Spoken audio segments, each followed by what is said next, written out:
الحمد لله رب العالمين. الحمد لله الذي بنعمته تتم الصالحات. أشهد أن لا إله إلا الله وحده لا شريك له، وأشهد أن محمدا عبده ورسوله. اللهم صل وسلم وبارك على نبينا ورسولنا محمد وعلى آله وأصحابه ومن تبعهم بإحسان إلى يوم الدين. بعد. Jamaah salat zuhur Masjid Baitul Bahri rahimani wa rahimakumullah.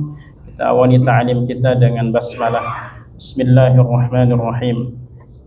Siang ini tema kita yakni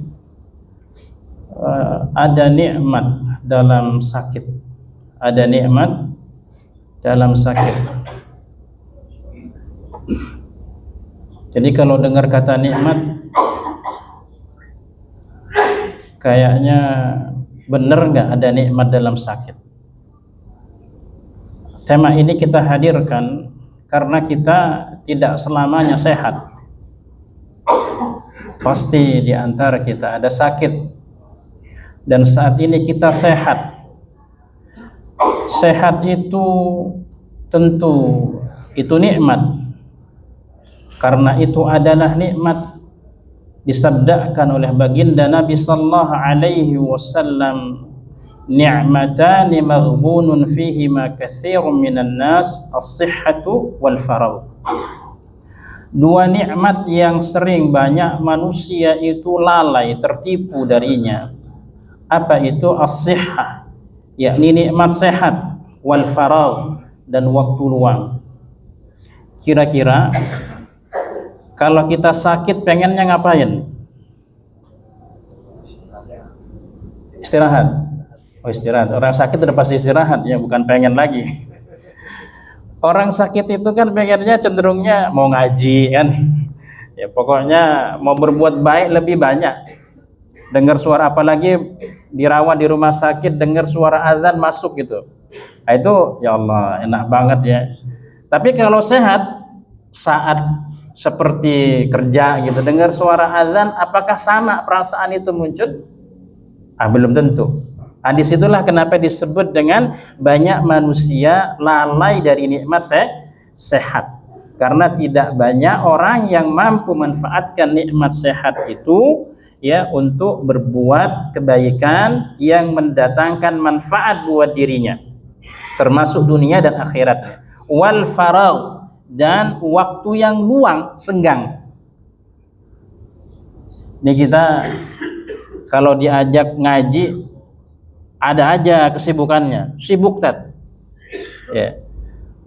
Kalau kesibukan itu kan memang kita sibuk terus ya, dari bangun tidur sampai tidur itu memang kita muslim mukmin ini harus sibuk. Ya. Tapi apakah kesibukan kita itu yang itu adalah nikmat betul mendekatkan kita kepada Allah Subhanahu wa taala, sehingga kata Ibnu Hazm menyebutkan kullu ni'matin la tuqarribu ila Allah fahiya baliyah. Semua nikmat apapun yang Allah hadirkan kepada kita saat ini, baik itu sehat atau senggang atau harta, itu nikmat, tetapi tidak lagi mendekatkan kita kepada Allah, fahiya baliyah, maka dia adalah musibah buat kita. Koreksi buat diri ini kita semuanya, apakah nikmat yang Allah hadirkan saat ini kepada kita, detik ini telah mampu membuat kita semakin dekat kepada Allah, waliya'udzubillah kalau sampai kita jauh dari Allah Ta'ala. Sehat itu nikmat. Dalam hadis yang lain disebutkan la ba'sa bil ghina liman ittaqa. Tidak mengapa kita ini menjadi orang yang kaya, asalkan bertakwa. Kenapa? Karena hanya dengan ketakwaan itulah kekayaan itu punya nilai. Banyak orang yang kaya hanya sekedar kaya, tapi tidak mampu memberikan manfaat ya pada harta itu untuk dirinya, keluarganya, dan juga orang lain. Hanya pada bab dia mampu manfaatkan kayanya itu buat dirinya sendiri. Bukankah dalam kekayaan harta itu ada ibadah berupa infak sedekah yang harus kita keluarkan, Kalau tidak, orang yang bertakwa, takut kepada Allah atas kepemilikan harta itu, maka kekayaan itu sama sekali tidak akan mendatangkan manfaat. Was-sihhatu limanittaqa. Sehat bagi orang yang bertakwa itu khairun minal ghina. Lebih baik daripada kekayaan. Jadi sehat itu bagi orang yang bertakwa itu jauh lebih baik daripada kekayaan. Ada nggak orang yang bisa membeli apapun, tapi kata dokter, jangan Pak, asinnya nanti hipertensi. Ya, dia bisa tuh beli semuanya. Ada enggak orang yang dia bisa membeli makanan yang dia gurih, berminyak dan enak, Masya Allah. Kata dokter, jangan Pak, nanti kolesterolnya. Semua ada wanti-wantinya. Ya, sehingga dia betul bisa membeli semua, tetapi dia tidak bisa menikmatinya. Makanya Masya Allah, bagi orang yang sehat, itu bisa memanfaatkan kesehatan itu, dan di dalamnya ada nilai-nilai ketakwaan, maka itu jauh lebih besar daripada kekayaan itu sendiri. Kan nggak apa-apa kita ini jadi orang kaya yang sehat. Kan begitu optimis ya? Kan nggak apa-apa miskin Ustadz, yang penting sehat. Enggak. Jangan. Nggak apa-apa kaya, yang penting sehat. Sepakat? Ya. Ijma' nih. Konsensus ya. Masya Allah, barakallahu fikum. Wa tibun nafsi minan ni'am. Dan hati yang bahagia itu adalah bagian dari nikmat. Sehat itu juga ada kaitannya dengan kebahagiaan hati. Terlalu banyak pikiran itu pun juga mempengaruhi fisik, psikis, psikologi. Ya, apa biasanya yang paling banyak mendatangkan kekhawatiran kita? Hammur rizq, khawatir akan rizki, besok mau makan apa, sehingga semua ada jaminan, dikasih jaminan. Sehingga ketergantungan kita kepada jaminan itu tidak lagi bergantung kepada Allah. Itu kekhawatiran yang berlebih. Karenanya kata Ali bin Abi Thalib, yang membuat kalian tidak semangat lagi pada bab kesungguhan, pada jihad dan berzikir kepada Allah, beribadah, diantaranya khawatir akan rizki. Wa ma min dabbatin fil ardi illa 'ala Allah rizquha. Tidak ada binatang yang melata. Tahu nggak Pak jamaah, binatang melata itu yakni binatang yang berjalan dengan perutnya. Itu binatang melata. Itu tidak ada binatang yang melata. Artinya dia lambat. Kemungkinan untuk dimakan oleh binatang yang lain amat sangat mungkin kan? Nggak bisa pergi dia. Ya.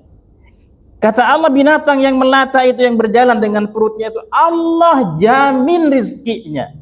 Maka bagaimana dengan kita ini yang laqad khalaqnal insana fi ahsani taqwim. Allah ciptakan kita dalam bentuk yang sempurna, yang indah ini. Maka optimis sebagai mukmin, ya.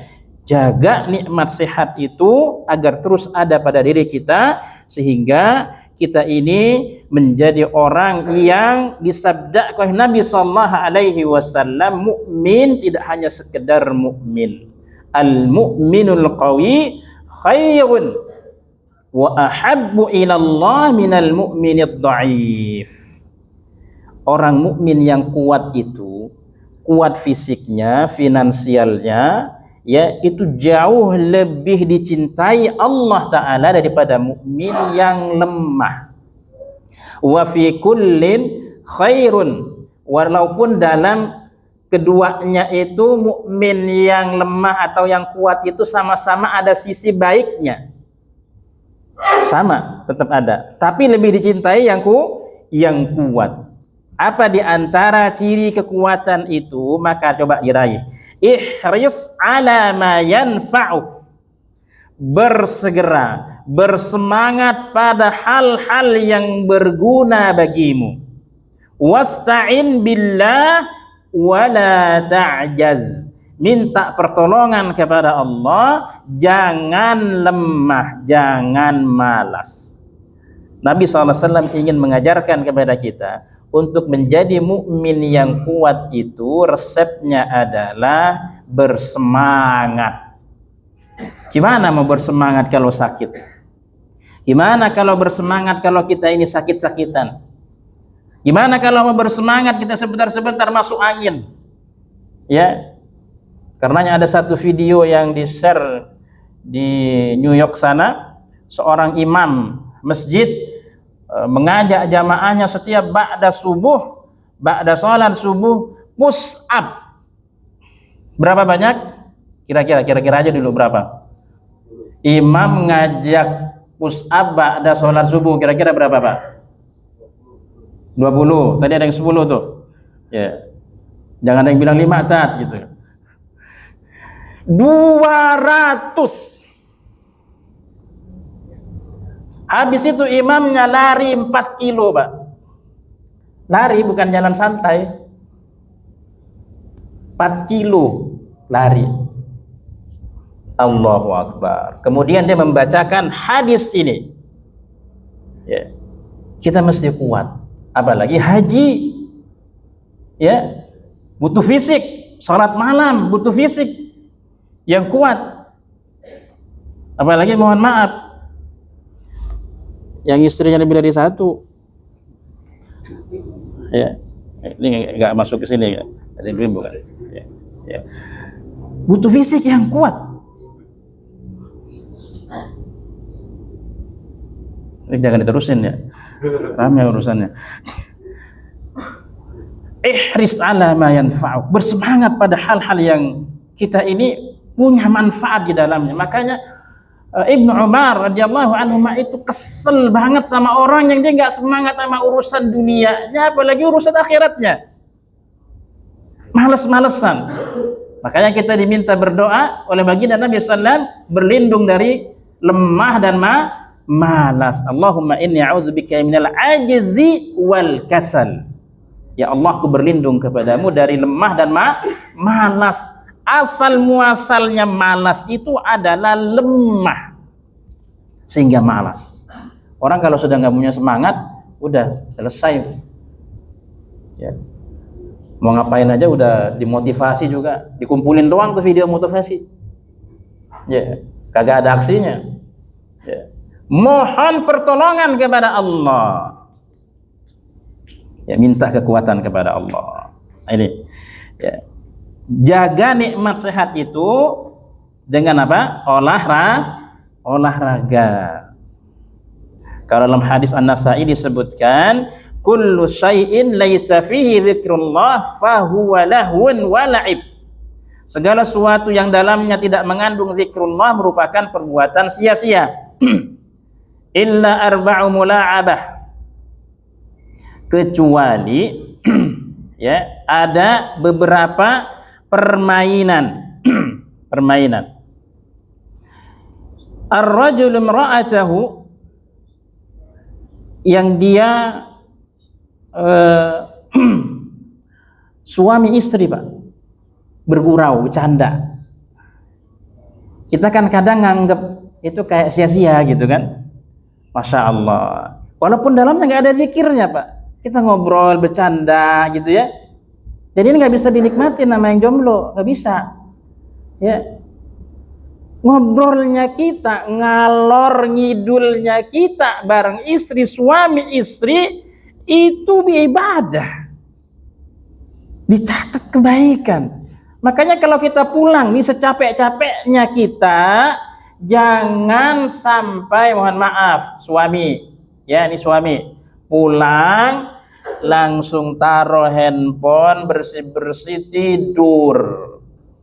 Ngobrol lah dulu. Aisyah radhiyallahu anha itu biasa ngobrol sebelum tidur dengan baginda Nabi sallallahu alaihi wasallam. Tiba-tiba Aisyah radhiyallahu anha kemudian nangis terseduh-seduh. Kenapa engkau menangis? Terus sebelum tidur ada dialog, ngobrol. Istri ngomongin bagaimana di rumah. Jangan sampai dijawab dengan ngorok. Gimana coba perasaan istri? Istri cerita, tiba-tiba dijawab dengan ngorok. Ya besok cerita lagi, Tat. Begitu lagi kan? Ngobrollah dulu, bagian dari ibadah. Kemudian apa lagi? Wa ta'dibur rajuli farasahu, yakni melatih berkuda. Ya. Wa ta'dibur rajul farasahu wa masyuhu bainal ghardaini wa ta'lilur rajuli as-sibahah. Kemudian ya berlatih memanah dan mengajarkan renang. Ya, ini semua model-model olahraga. Lari di sini nggak ada, Tat. Gimana dong? Ya, kira-kira ini berkeringat nggak nih, Pak? Ada nggak berkeringat? Berenang nggak berkeringat tuh? Ya, berkuda berkeringat, memanah pasti berkeringat. Apapun aktivitas yang dia ada pembakaran di dalamnya yang menghasilkan keringat, itu termasuk dari olahraga yang boleh kita ambil bagian di dalamnya untuk menjadikan kita diri ini sehat. Kan begitu. Ya, sehingga tidak mesti nyari kuda dulu, kan mahal. Apalagi memanah dulu gitu ya. Berenang nggak ketemu kolam renang terus kan, kecuali tugas ya. Tugas kalau nginep baru ada kolam renang, itu pun kalau nggak di mes kata jamaah ya. Tidak begadang, jangan begadang. Kata baginda Nabi sallallahu alaihi wasallam, kana yakrahu an-nauma qabla al-isya wal haditsa ba'daha. Sallallahu alaihi wasallam itu benci tidur ya sebelum sholat isya, berarti ba'da maghrib. Jangan tidur dulu ya. Dan ngobrol selepas isya Rasulullah nggak suka. Bahkan di masa Umar bin Khattab itu dipukul kalau ngobrol. Yang nongkrong itu habis kelar itu. Dan ini yang menjadi penyebab obesitas tertinggi itu ini. Ngobrol, nongkrong ditemani apa? Kopi. Kopinya kira pahit apa manis? Hah? Sepakat semua manis, Tad. Ya. Merasa masih muda, 20, 30, 40, terus gak berubah tuh pola itu. Tiba-tiba ada serangan, gak dirasa. Itulah yang terjadi pada diri ini. Padahal Nabi SAW sudah mengajarkan jauh-jauh hari hidup sehat, jangan begadang kalau gak ada perlunya. Kan begitu kata Bang Haji kan? Jangan begadang kalau nggak ada perlunya. Nabi SAW pun begitu. Ya. Tidur selepas isya, nanti akan cepat bangunnya. Atur pola makan. Ini belum masuk ke materi ya. Belum. Ya. Nih, Masya Allah. Dari sini kita tahu Pak, betapa amat sayangnya Allah Ta'ala baginda Nabi Sallallahu Alaihi Wasallam. Kita dikasih aturan yang mestinya kitalah yang mengambil bagian ini. Ya. Rasulullah Sallallahu Alaihi Wasallam bersabda, tidak ada tempat yang lebih jelek daripada memenuhi perut keturunan Adam. Cukup keturunan Adam mengkonsumsi yang dapat menegakkan tulangnya. Kalau memang menjadi suatu keharusan untuk diisi, maka sepertiga untuk makannya, sepertiga untuk minumnya, dan sepertiga lagi untuk nafasnya. Jangan sampai dipenuhi semuanya, ya, dengan makan dan minum akhirnya susah nafas, ngap. Nanggung Tat, ini gratis, ya, gratis. Enak kan, itu selalu muncul, tahan ya. Kira-kira pakai kira-kira aja dulu.